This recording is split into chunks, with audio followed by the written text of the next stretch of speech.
Friends, जब भी आपके दिमाग में ये ख़्याल आता है कि हम इसमें स्टॉक मार्केट में इन्वेस्टमेंट करना चाह रहे हैं, तो उसमें सबसे पहले आपको ये सोचना चाहिए कि कैपिटल आपने जितना अपने पास स्टार्टिंग में रखा है, तो इसमें एक भी रुपए नुकसान नहीं होना चाहिए।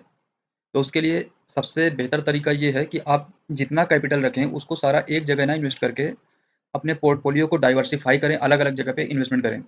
दूसरी चीज़ क्या है, कभी भी अपना जो पैसा सारा है, उसको अलग-अलग सेक्टर में इन्वेस्टमेंट करें। एक ही जगह पे करने की कोई ज़रूरत नहीं है।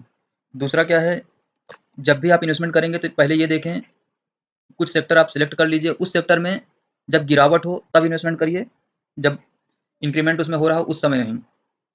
इस तरह से आपका रिटर्न काफ़ी अच्छा हो सकता है। तो हम देखते हैं कि कौन से सेक्टर अगले 5 साल के लिए काफ़ी अच्छा रहने वाले हैं और अभी तक अच्छे थे।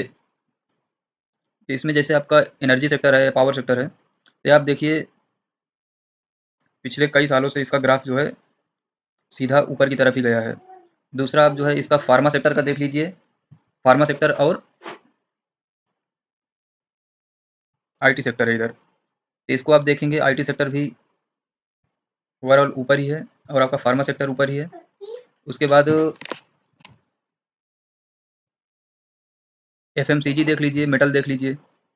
ये सारे सेक्टर ऐसे हैं जो कभी भी इनमें डाउन फेज़ आएगा तो कुछ दिन के लिए आएगा, उसके बाद अगेन ये रिकवर हो जाएँगे। तो इसलिए ये सेक्टर सबसे बेहतर परफ़ॉर्म करेंगे अगले 5 साल या 10 साल में अगर देखेंगे, तो इसलिए ऐसे ही सेक्टर में इन्वेस्टमेंट करने का प्रयास करें।